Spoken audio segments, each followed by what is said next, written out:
The cold night air bit at David's face as he opened the door.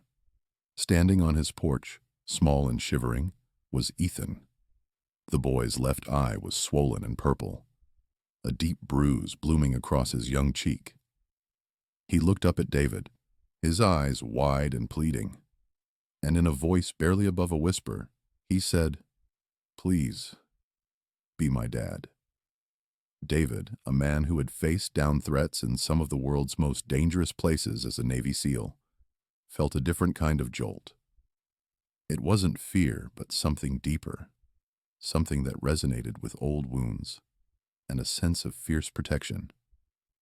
He knew what that black eye meant.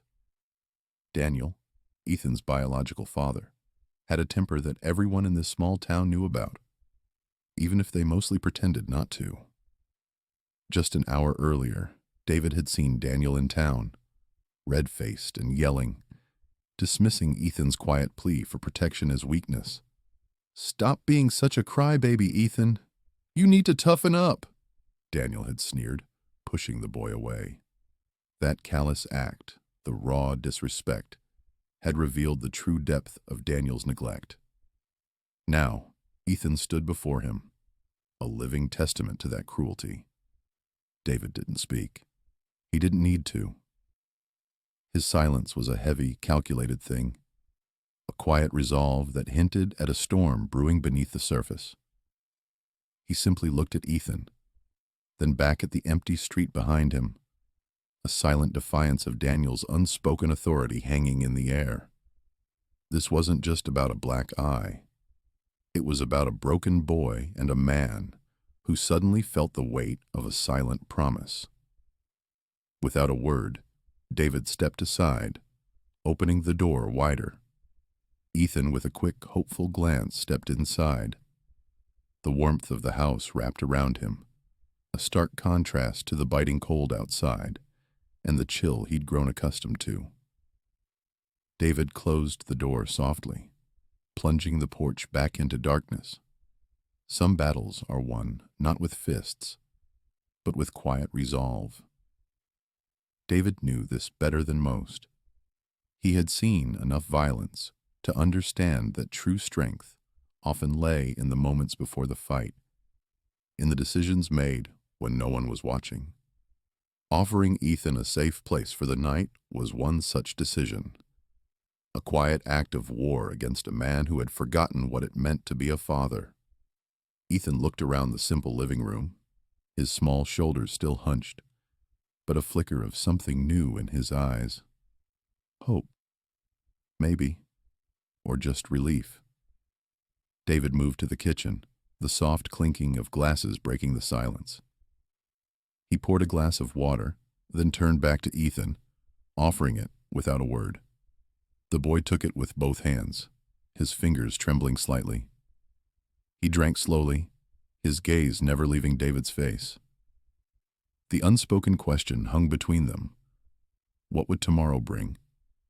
For Ethan, for David, for Daniel, and for the whole town that would soon wake up to a new reality. The night was just beginning, but the quiet act of taking Ethan in had already set something massive in motion. The morning would not be quiet. Before we continue, subscribe to the channel and tell us where you're watching from in the comments. The small town of Havenwood, nestled deep in the rural heart of the United States, was the kind of place where everyone knew everyone else's business, whether they wanted to or not. It was a place defined by its traditions, its quiet rhythms, and its unspoken rules. Life moved slower here, bound by the changing seasons and the comforting hum of crickets on summer nights. David, the former Navy SEAL, had found a kind of peace in Havenwood after leaving the service. His small, neat house on the edge of town was a sanctuary, filled with the scent of old books and fresh coffee. He lived a solitary life, marked by quiet routines, morning runs before the sun was fully up, meticulous care of his small garden, and long evenings spent reading. His past in the SEALs had left him with an almost unnerving calm, a detached observation that sometimes made people uncomfortable. He saw things others missed, understood the hidden currents beneath the surface of everyday interactions. But beneath that calm exterior was a man wrestling with his own ghosts. The traumas of war, the loss of comrades, the constant pressure of life or death situations, they had all left their mark. He craved connection, but feared the vulnerability it brought, building walls around his heart that few dared to scale. Havenwood was his chosen exile, a place where he could exist without having to explain himself. Still, even in his solitude, David wasn't completely disconnected. He had known Ethan and his mother, Sarah, for years. Sarah had been a bright, gentle soul, a classmate from high school, and David had always felt a quiet affection for her, an unspoken understanding that transcended their separate lives. He had watched her struggles from a distance, a silent observer of her marriage to Daniel. Daniel was a volatile figure in Havenwood, known for his quick temper and his habit of making grand promises he rarely kept. He was a man who commanded attention, often through bluster and intimidation, a stark contrast to David's quiet strength. David had seen the way Daniel treated Sarah, the way he spoke to Ethan. He'd seen the fear in Ethan's eyes, the way the boy would flinch at sudden movements. He'd seen the black eyes before, not just on Ethan, but on other kids in town whose fathers were known for their heavy hands. These unspoken observations had fueled a slow-burning resentment in David, a protective instinct that he kept carefully buried. He'd always told himself it wasn't his place, that he was an outsider, that he shouldn't interfere. But every time he saw Ethan's bruised face, every time he witnessed Daniel's casual cruelty, a part of David's old self, the protector, stirred restlessly. He remembered seeing Ethan at the local diner, trying to hide a fresh bruise on his arm. Sarah, looking tired and worn, had tried to make excuses for Daniel. David had simply watched, his jaw tight. He'd seen the way Ethan clung to Sarah, seeking comfort she could barely offer. He'd seen Daniel's dismissive waves, his loud pronouncements about toughening up the boy. These moments had accumulated, small cuts that bled into a larger wound, explaining the deep-seated conflict that had brought Ethan to David's door that cold night. David knew that Ethan's plea wasn't just about a black eye. It was the desperate cry of a child who had nowhere else to turn, a child who had finally found the courage to ask for help from the one person he instinctively trusted. And David, for all his carefully constructed walls, couldn't ignore it. The boy's simple words, "Please be my dad," had bypassed all his defenses, hitting a place in his heart he thought had been long dead.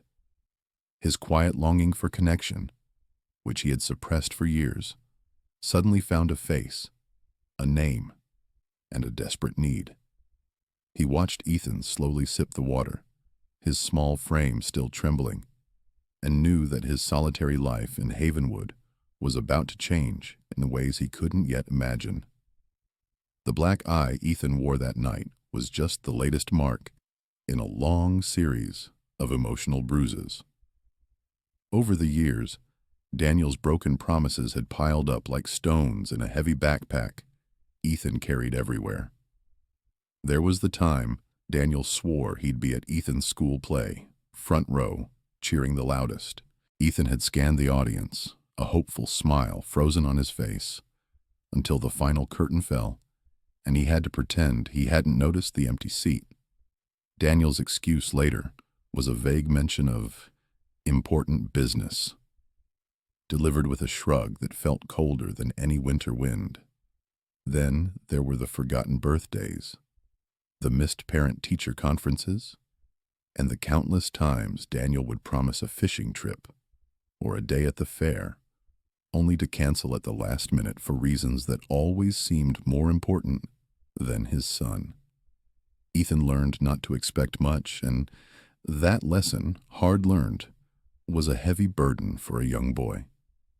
He'd watch other kids with their dads, laughing and playing, and a quiet ache would settle in his chest. Sarah tried to fill the gaps, but Daniel's shadow was long and cold. Daniel had a way of cutting Ethan down with words, not shouts, but subtle remarks that chipped away at the boy's confidence. If Ethan got a good grade, Daniel might say, "Took you long enough, don't get a big head." If Ethan showed an interest in something new, Daniel would scoff, "You'll just quit like everything else." These weren't direct attacks, but they were constant, like a slow drip wearing away stone. He'd often do it in front of others, too, a veiled humiliation that made Ethan shrink into himself. Sarah would try to intervene, a gentle word or a reassuring touch, only to be met with Daniel's dismissive glare. He'd tell her she was coddling the boy, making him soft. His manipulative tactics extended to Sarah, using guilt and intimidation to keep her in line. He'd remind her of sacrifices he'd supposedly made, or threaten to withhold money if she questioned his decisions. Sarah, worn down by years of this, often found herself walking on eggshells, trying to keep the peace for Ethan's sake. She knew Daniel was wrong, but confronting him often meant a bigger fight, more tension in the small house, and Ethan becoming even more withdrawn. One of the most glaring injustices was when Daniel squandered money Sarah had carefully saved for Ethan's future. It was meant for a college fund, a small nest egg she'd built up from her part-time job. Daniel, without a word, had taken it for one of his surefire business ventures that inevitably failed, leaving them with nothing but debt and a deeper sense of betrayal. When Sarah confronted him, he turned it around, blaming her for not trusting him, for holding him back. He was a master of making others feel guilty for his own failures. These events weren't isolated incidents. They were a pattern, a slow, grinding erosion of trust and well-being. Ethan's desperate plea to David wasn't a sudden outburst. It was the breaking point after years of emotional neglect and Daniel's consistent disregard. The black eye was just the physical manifestation of a deeper internal wound that had festered for too long. He had watched his mother suffer. He had endured Daniel's constant criticism, and he had learned that his own needs always came last. The small-town American setting, with its tight-knit community and unspoken rules, only amplified the feeling of being trapped. Everyone knew Daniel's reputation, but few dared to openly challenge him, leaving Sarah and Ethan feeling isolated and alone. Ethan's small voice asking David to be my dad was not just a wish. It was a desperate cry for rescue, the culmination of a childhood marked by disappointment and pain. The emotional atmosphere in the small house became heavy, thick with unspoken words and simmering resentment. Conflicts between Daniel and Sarah grew more frequent, often erupting over Ethan's welfare. Daniel would pick fights about small things, like Ethan's homework not being done to his satisfaction, or the boy spending too much time playing outside when he should be doing something useful. These arguments were never really about Ethan's actions, but about Daniel's control. He'd use them as an excuse to belittle Sarah, to question her parenting, and to remind her of his supposed authority. Finances were another constant flashpoint. Daniel's erratic behavior meant money was always tight and his spending habits were unpredictable. Sarah would try to budget, to stretch every dollar, but Daniel would often blow a significant portion on something frivolous, leaving them scrambling. He'd then blame Sarah for not being resourceful enough, or for wasting money on things like Ethan's school supplies. His resentment towards David, the quiet, capable former SEAL who lived down the road, also began to surface more openly. Daniel saw David as a threat, a silent judgment on his own failings as a man and a father. He'd make snide remarks about David, calling him a lonely old soldier or a do-gooder, trying to diminish his presence in their lives even though David rarely interacted with them directly. The small town, with its close-knit community, meant there were always eyes and ears. Whispers started to circulate. Neighbors, who had once offered polite greetings, now exchanged knowing glances when Daniel's truck roared past. There was talk at the local diner, at the grocery store, about Daniel's drinking, about the arguments heard from his house, about Ethan's increasingly quiet demeanor. These social pressures mounted, creating an invisible weight on Sarah and Ethan. Sarah felt the judgment, the pity, and the unspoken questions from others. It made her feel exposed, ashamed, and even more isolated. She tried to put on a brave face, but the constant scrutiny chipped away at her resolve. Daniel, sensing this shift in public opinion, became even more antagonistic. He seemed to thrive on confrontation, interpreting the whispers as a challenge to his authority. His posture stiffened, his eyes grew colder, and his temper became shorter. He was like a cornered animal, lashing out at anyone who dared to look at him sideways. He'd deliberately walk past David's house with a sneer, or make loud, pointed comments about people who stick their noses where they don't belong when he knew someone was listening. His unpredictability made everyone, especially Ethan and Sarah, walk on eggshells. They never knew what might set him off, what small transgression would trigger his anger. Ethan felt the weight of this judgment and pity most acutely.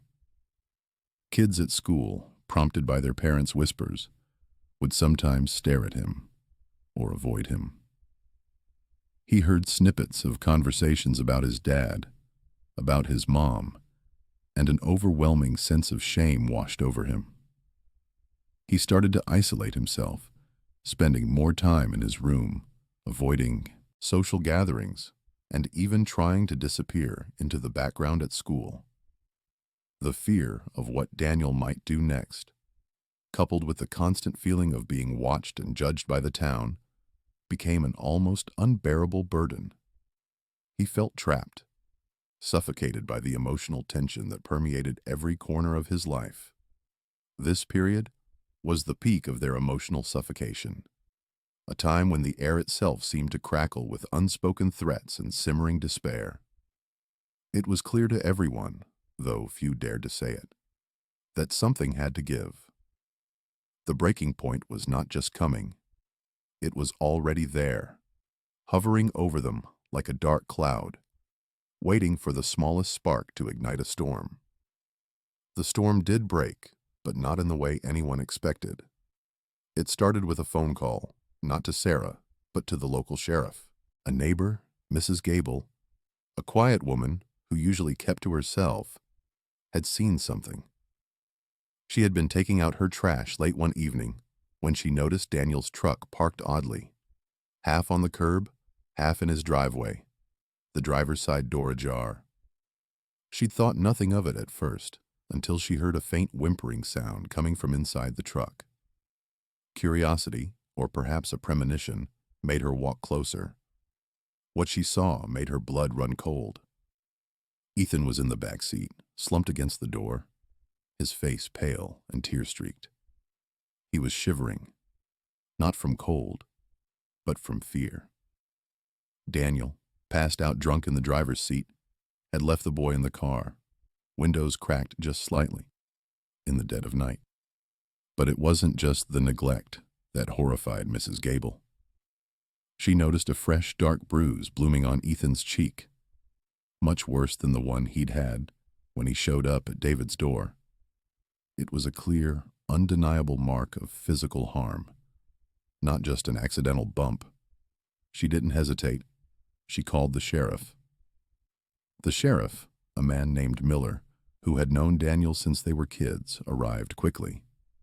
He found Ethan still in the truck, now fully awake and terrified, trying to rouse his father. Miller saw the bruise, the fear in Ethan's eyes, and the empty liquor bottles scattered on the truck's floor. This wasn't just another domestic dispute. This was a child endangerment case, plain and simple. Daniel was arrested on the spot, still too drunk to fully understand what was happening. Ethan was taken to the station, and then, after a call, to Sarah. When Sarah arrived at the station, she found Ethan huddled in a chair, clutching a blanket the deputy had given him. The sight of his bruised face, coupled with the police station setting, finally broke something inside her. All the years of denial, of trying to protect Daniel, of hoping things would get better, crumbled. She looked at her son and then at Sheriff Miller, and for the first time, she spoke with a clarity and resolve born of utter desperation. She told him everything: Daniel's drinking, his temper, the emotional abuse, the neglect, the missing school funds, the constant fear. She didn't hold back. She couldn't anymore. Sheriff Miller listened patiently, his face grim. He had suspected much of this, but without a direct report, his hands had been tied. Now, with a witness, an arrest, and Sarah's testimony, they had more than enough to act. He explained the process to Sarah, about Child Protective Services, about temporary custody, about the legal steps she could take.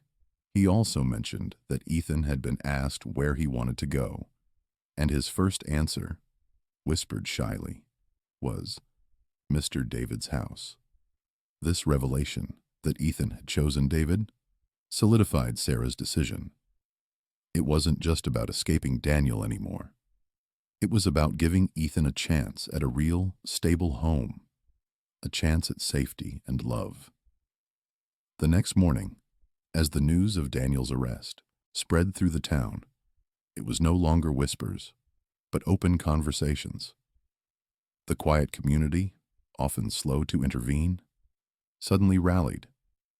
The cycle of suffering had been decisively broken, not by a grand gesture, but by a neighbor's courage and a mother's desperate love.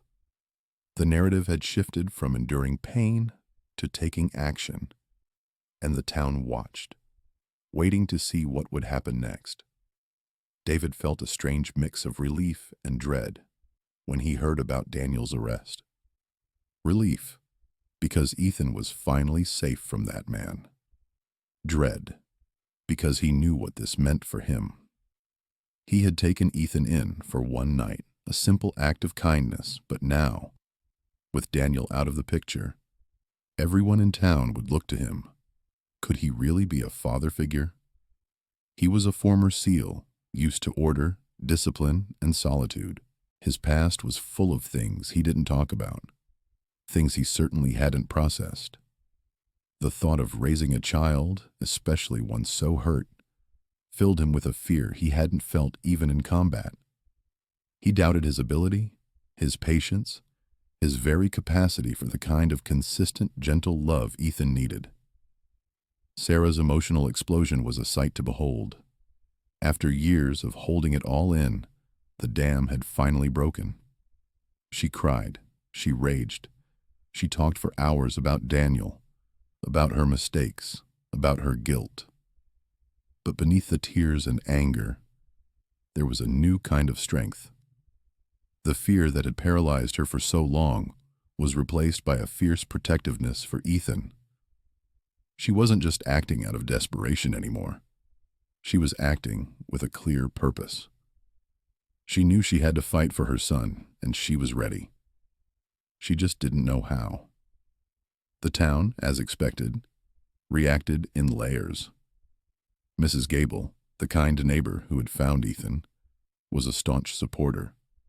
She brought over casseroles, offered to babysit, and spread the word about Daniel's true nature, dispelling any lingering doubts.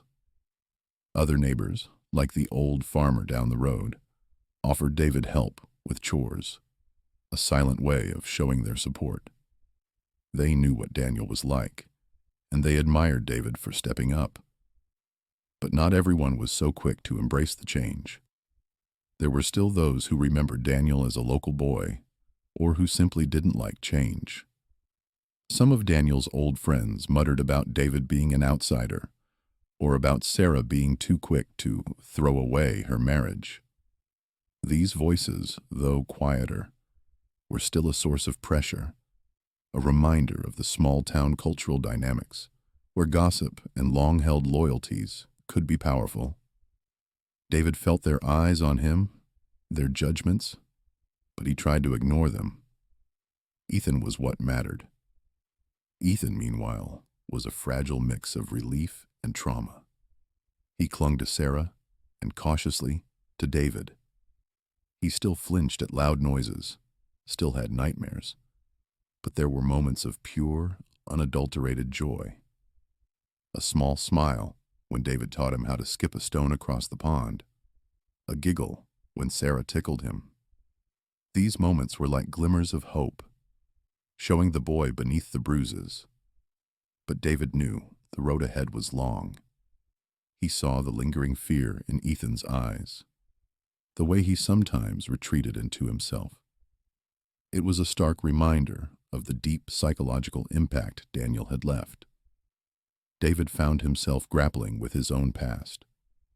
The quiet solitude he had cultivated after leaving the SEALs was shattered. He was forced to confront his own suppressed emotions, his desire for connection, his fear of failure. He had always been the one to protect others, to be strong. But this was a different kind of fight. This was about nurturing, about healing, about being present. It was a role he hadn't trained for, a mission he wasn't sure he could complete. But looking at Ethan, a small, trusting hand in his, David knew he had to try. He had to face his fears for Ethan's sake, and perhaps for his own too. The town watched, some with skepticism, others with hope, as David stepped into his new, daunting role. David, with Sarah now firmly by his side, began the painstaking process of building a new life for Ethan. It wasn't easy. The legal battles were long and draining. Daniel, true to form, fought every step of the way, trying to retain some semblance of control, some sliver of his old life. But Sarah, fueled by a mother's fierce love and David's steady support, stood her ground. Layers of legal documents piled up, court dates filled their calendar, and the small-town courthouse became a familiar, unwelcome place. Each hearing chipped away at Daniel's claims, exposing his neglect, his instability, and his history of abuse. The evidence was overwhelming, thanks in part to the meticulous notes Sarah had secretly kept over the years, and the testimonies of neighbors who had seen enough. Therapy became a crucial part of Ethan's healing. Weekly sessions helped him process the trauma, giving him tools to understand his feelings and express them. David and Sarah attended some sessions too, learning how to best support Ethan, how to create a safe space where he could finally just be a child. The nightmares didn't disappear overnight, but they lessened. The flinching became less frequent. Slowly, painstakingly, Ethan started to unfurl, like a wilting flower finally given water and sunlight. He started to laugh more often, a genuine, unrestrained sound that filled David's house with a warmth he hadn't known it was missing. Their new family dynamic was a learning curve for everyone. David, the former SEAL, used to order and structure, found himself navigating the unpredictable world of a child's emotions. He learned patience he never knew he possessed, discovered a gentle side he thought long buried. Sarah, freed from Daniel's manipulation, bloomed. She was no longer just surviving, she was thriving, pouring all her love and energy into Ethan and into building a future with David. They established routines, shared meals, read bedtime stories. David taught Ethan how to fish in the creek behind the house, how to fix a leaky faucet, how to throw a baseball. Simple, everyday things that formed the bedrock of a stable childhood. The final consequence for Daniel was severe. The court not only stripped him of his parental rights, but also handed down a restraining order, keeping him far away from Ethan and Sarah. He faced no criminal charges, but the legal battle left him financially ruined and socially ostracized. His old friends, the ones who had muttered their doubts about David, eventually saw the truth. Daniel left town, a broken, bitter man, his credibility in the community shattered beyond repair. He was a ghost, a cautionary tale whispered in hushed tones. The town, which had initially been divided, eventually rallied completely around David, Sarah, and Ethan.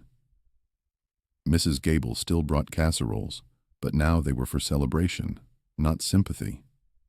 The old farmer helped David mend fences, offering not just labor, but quiet camaraderie. David, once the solitary outsider, was now seen as a pillar of the community, a man who had stepped up when no one else would.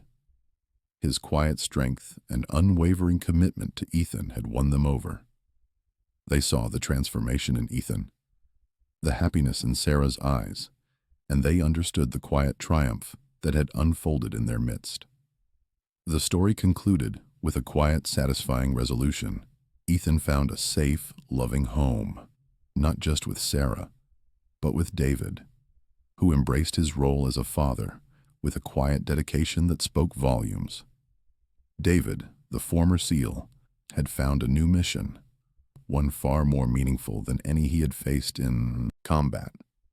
He learned that true strength wasn't just about fighting battles, but about providing unwavering support and love, about healing wounds and building a future. The broken family had been transformed into a resilient one, a testament to compassion over cruelty. The whole town bore witness to this quiet triumph, a new chapter written in the heart of their small community.